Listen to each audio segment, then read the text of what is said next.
Hello friends, for today's video we're going to be doing a new fantasy releases wrap up, and I'm going to have, as always, timestamps in the description bar down below in case you'd like to reference back to any of these later, or if you'd like to skip ahead to any one specific book. But the three books we'll be discussing today would be What Feasts at Night, Song of the Six Realms, and Dragonfruit. And Dragonfruit is the one that I'm going to be starting with, as this one really took me by surprise, and it was the least like what I was expecting it to be. In its synopsis that was on NetGalley, I assume the Goodreads synopsis is probably similar, I thought this was going to be much more of a fun adventure type of story, and that there would be a little bit more of a lighthearted feel to it. And I thought that the synopsis kind of hit the idea of there being a romantic plotline in the story pretty hard, and that it was going to fit within, maybe not fantasy romance by any means, but that it would be appealing to a lot of people that like fantasy romance. And this could go into a whole other conversation that's not necessarily specific to this book, but with the rise of fantasy romance, I wonder how often now we're going to see books that are more so just comfortably within fantasy, not fantasy romance, but just fantasy, but that the synopses of these books are going to push the romantic subplots to try and grab the attention of fantasy romance readers.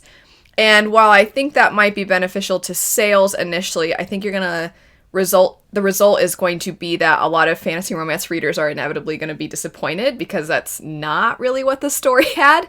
And I think that's true of this one. If you saw the synopsis and you thought, oh, it seems like there's going to be a romance in this, it's a very minor subplot. And I liked how it was done.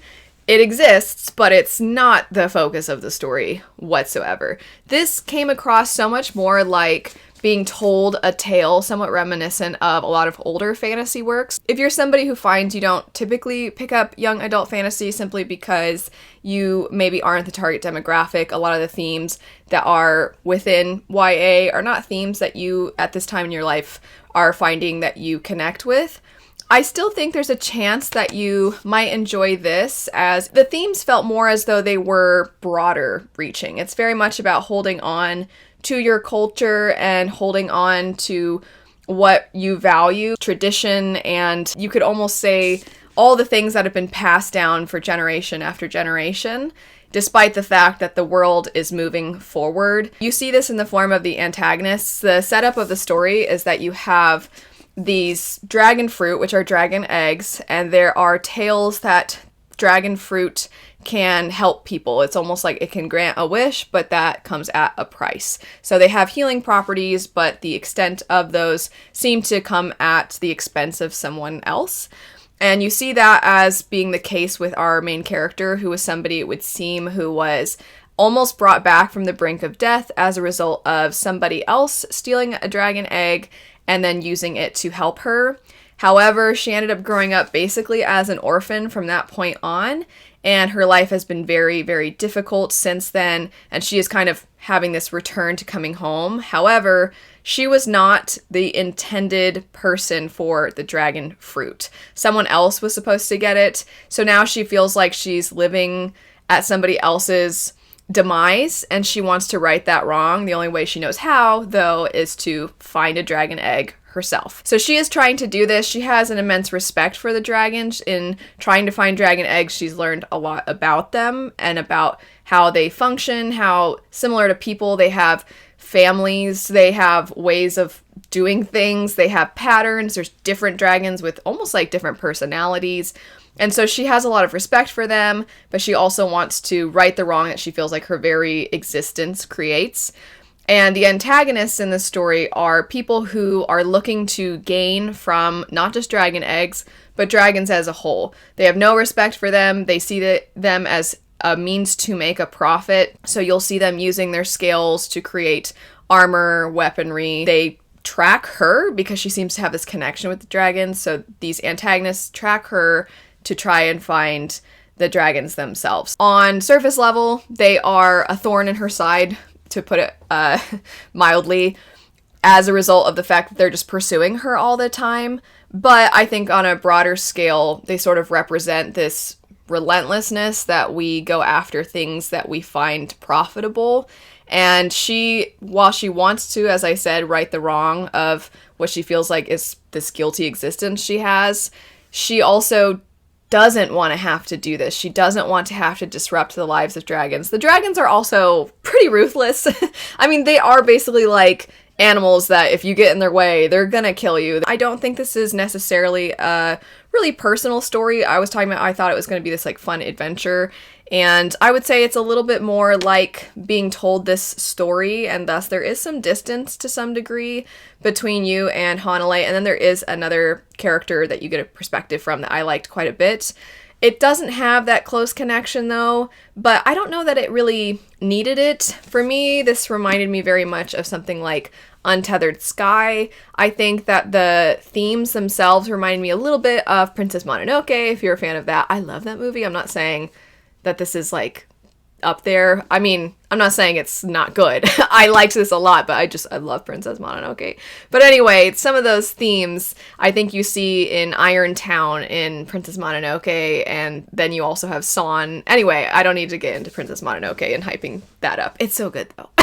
But anyway, it is not maybe going to appeal to somebody who's looking for a fantasy romance. And it also doesn't quite feel, and I could be wrong, like it comfortably fits in young adult. I just feel like my comparison to Untethered Sky, that one has that same sort of feeling of you're being told this tale, and I feel like that has sort of a niche of who gravitates toward that, at least nowadays, because I think that that's not as common.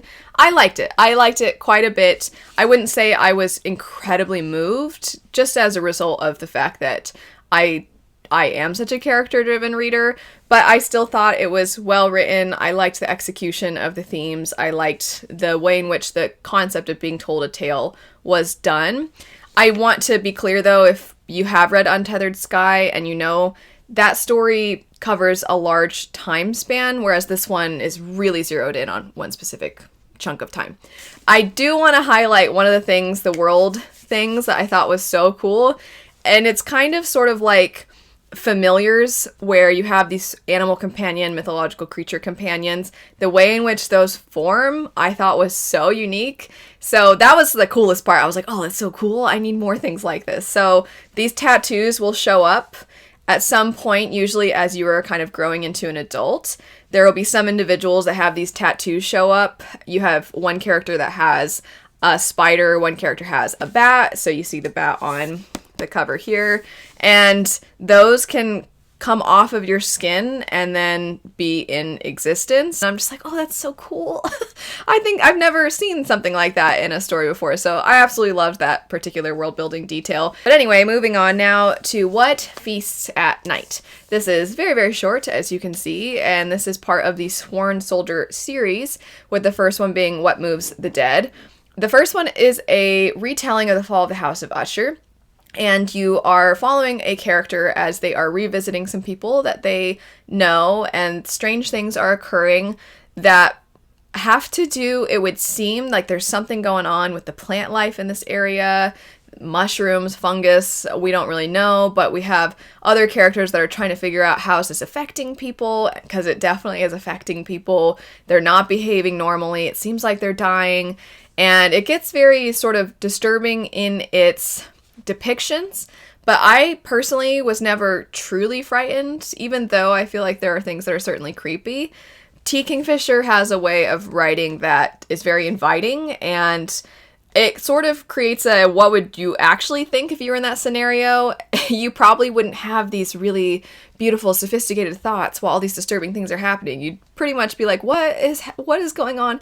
And I think our main character, Alex, definitely has some of that as well. So it doesn't result in it being that scary to me.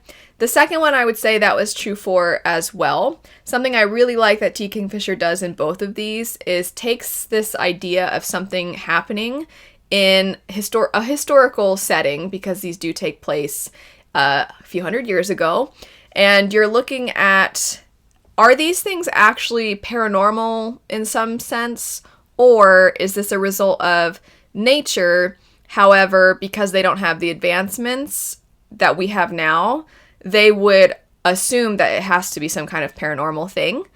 And you as the reader, because you are with the character, it is first-person narration, you are trying to figure out, is this possible, or is there something else going on? And I actually really like that approach. The second one does that same thing. I won't say what specifically it's tackling, but I can completely understand because I've heard people describe this happening to them and how it feels. And I have thought before, wow, if this were a different time and we had no explanations, what on earth would people think was happening?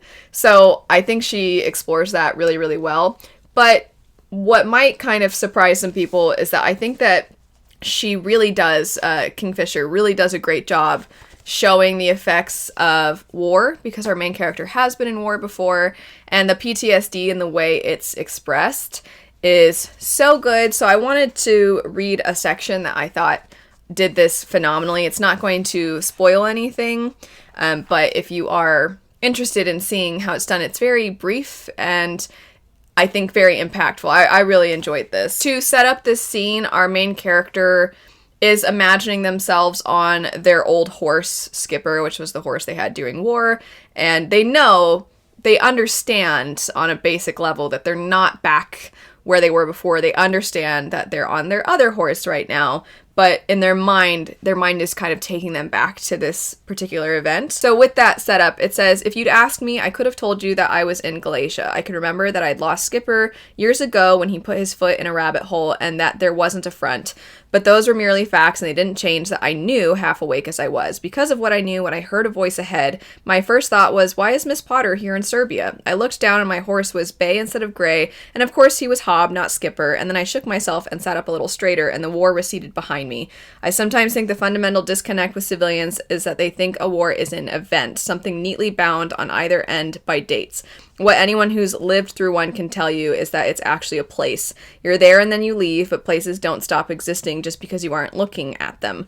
The war is still there. I don't live in it anymore, but it's right over there, just on the other side of, I don't know, something. Maybe the mystic veil that the spiritualists are always going on about, except there's nothing mystic about it.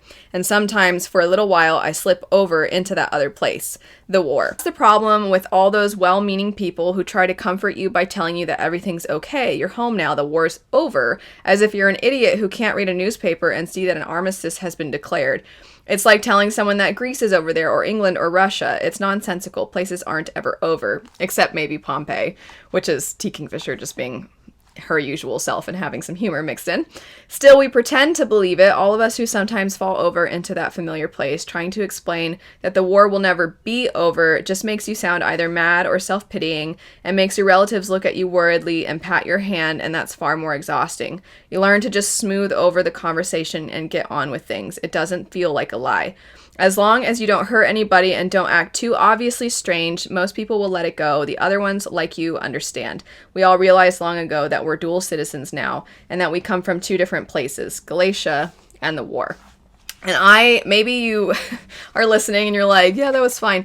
I thought that was fantastic. It was very unexpected, even though there were glimpses of this same sort of thing done in the first entry.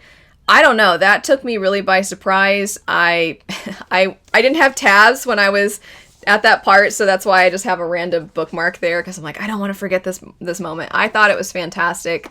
So in general, these are not the scariest of scary stories. I feel like whether they're fantasy or not is kind of for you to discover, but I do think that there's a lot more than just the initial plot there. I think there's actually quite a bit of substance, even though they're very short, and they are actually quite funny because it's T. Kingfisher. I feel like she can't resist being silly. And then last for today, we have Song of the Six Realms. This one, I was really surprised in that it also sort of had this feeling of distance to it, and also had the feeling I was describing with Dragonfruit of being told a tale to some degree.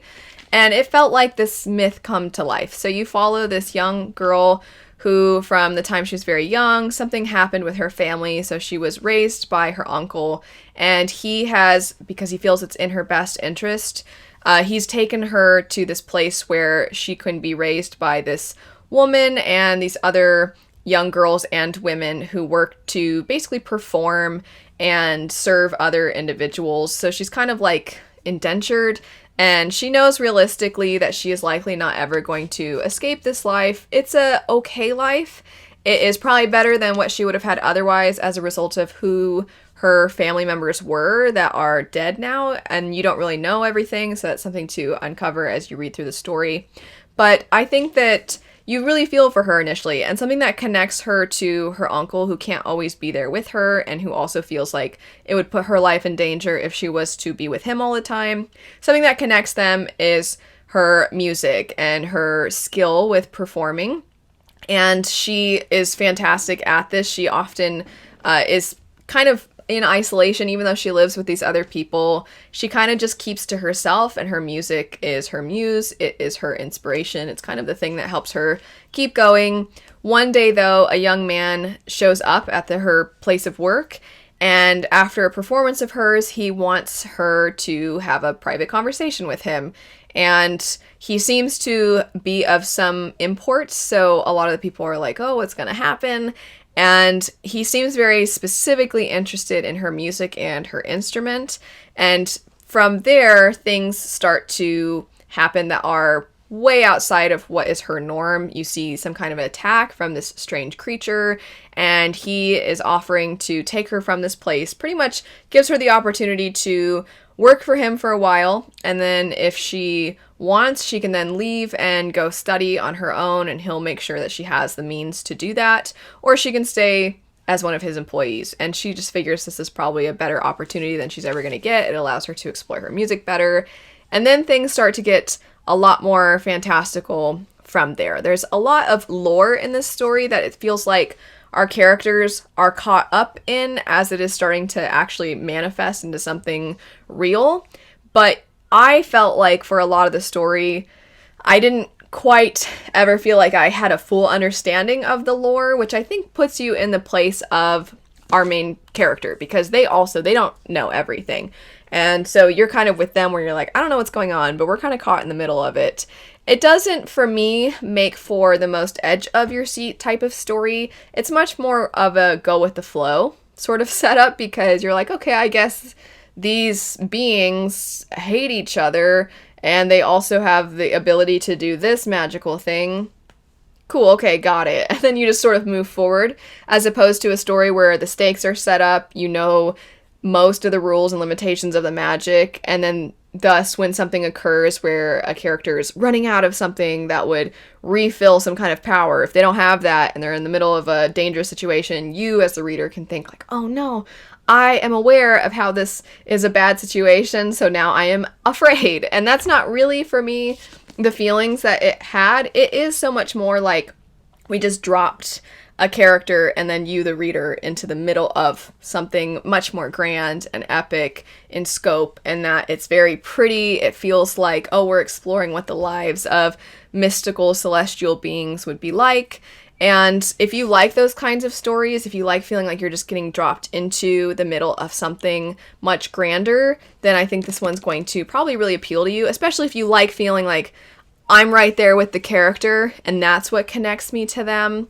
Then I think that this will be really appealing to you. If you like what I described a second ago of feeling like you have everything and all the information, and then that way you can feel more engaged in that sense, then this is maybe not going to be as fitting. I will say I really liked the descriptions of music. I liked the way the character connected to music, and I also just thought that the writing was very pretty. It is a standalone, unless the author decides to open some things back up. I thought that the way it ended was nice in that it was not too perfect, not too clean. It left some things up to the imagination where, you know, it could be really happy, it could be sad, bittersweet, but they're not going to have it tie up in an absolute perfect bow. And I think those kinds of endings are ultimately strangely the most satisfying, because it feels like the most realistic. And I think it's fitting with the type of story that we're getting of you're just being dropped into a moment. So very pretty. It's a nice just jump in one single book. Dragonfruit also, as far as I can tell, same thing, standalone currently, unless the author plans to open it back up. And then even though I said, I mentioned this as part of a series, these are so short that you could read both of them and it would be the length of a standalone basically. And it feels relatively contained. If you're curious, the mentions of the first book in this, they don't really affect the plot too much. If you accidentally picked this one up first, I think you'd be fine because it feels relatively self-contained. It's more of just like Oh yeah, mushrooms scare me because of the place they were at before. There being like all these mushrooms, and so occasionally they reference that kind of thing, but it's not like a direct, the plot continues into the second book sort of setup. But anyway, that's it for some new fantasy books. If you are interested in any of these, I'll have them linked in the description bar down below. Thanks so much for watching though. I hope you have a great rest of your day, and I'll see you later.